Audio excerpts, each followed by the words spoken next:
အားလုံးပဲမင်္ဂလာပါဒီနေ့ကတော့ပေါ့နော်ကျမရဲ့အကြောင်းလေးတွေပြောပြပေးမယ်နော်ဒီလားကျမနိုင်ငံခြားကိုလေ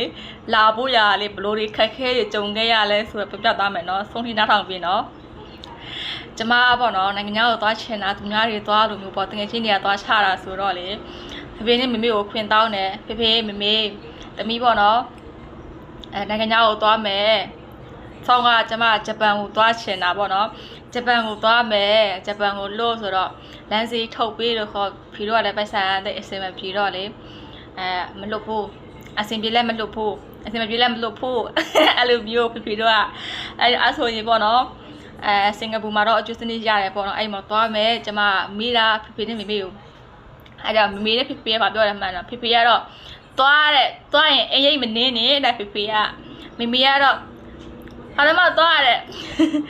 ပြန်မလာနေနဲ့အိမ်ရိတ်မနေနဲ့အဖေမေရှိတယ်မတတ်မှတ်နဲ့မိန်းကလေးတံမဲနဲ့ဟိုသွားရှင်ဒီသွားရှင်နဲ့အဲ့လိုမျိုးပြောတာအဲ့တော့ငါကျမတို့မိသားစုထဲမှာမိန်းကလေးတံမဲနဲ့လေခကြီးထွက်တယ်နိုင်ငံခကြီးထွက်တယ်ဆိုတာလေကျမတယောက်ပဲရှိတယ်ဘူးမှမထွက်ဘူးမိဘတွေအဲ့လိုမျိုးပြောရဲဆိုတာသူတို့ကိုသားသမီးကမိန်းကလေးဖြစ်တဲ့အတွက်စိတ်ပူလို့မလွတ်ချင်လို့ပြောတာပေါ့နော်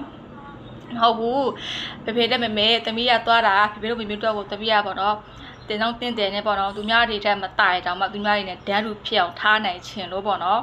သွားမယ်လို့ပြောတာကိုလေဘလို့မှမရဘူးသိလားဖေနဲ့မေလည်းသွားအေးလာမနေနဲ့ထွက်အိမ်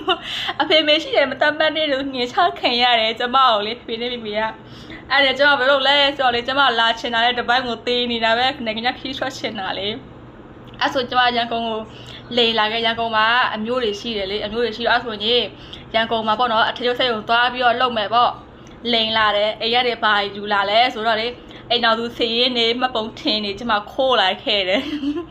လာချင်တာလေအိမ်တော်သူစီရင်နေခိုးလိုက်ခဲ့တယ်ဒါပေမဲ့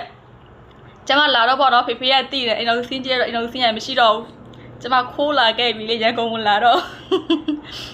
ခိုးလာတော့ဖေကတိတယ်ကျမเจ้าကိုကျမသွားချင်ပြီဆိုရင်ဒါဆိုမှဒါလေးလှုပ်ချင်ပြီဆိုရင်ဒါဆိုမှဒါတယူတန်ထဲမှာပါတဲ့အတွက်ဒီကောင်မလေးကသူသွားမှဆိုတာဖေကတွေးပြီးတာသူမမေ့တော့မပြောဘူးအဲ့ချိန်မှာကျမရန်ကုန်မှာပေါ့နော်5-6လလောက်ကြာလိုက်သေးတယ်စက်ရုံမှာအလုပ်လုပ်တယ်အထက်ကျစက်ရုံမှာပေါ့နော်တလောက်3သိန်းကျော်4သိန်းရတယ်ပေါ့နော်အထက်ကျစက်ရုံစစ်နေပတ်စံစုတယ်ရတဲ့ညပိုက်ဆံဟိုဟာလာမရပဲ10သိန်းကျော်လောက်မြည်ရတယ်ပေါ့နော်6လလောက်လုပ်ထားစုထားတဲ့ပိုက်ဆံအိမ်ကိုပြန်လွှဲပေးတယ်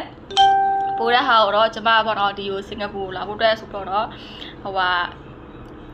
တိတ်ထားတယ်လက်ခေးဝယ်တယ်ဝယ်စားဝယ်တယ်ပေါ့နော်ကျမအကျွေးစနစ်နဲ့လာတဲ့ agency နဲ့ချိတ်ဆက်တယ်ပေါ့နော် agency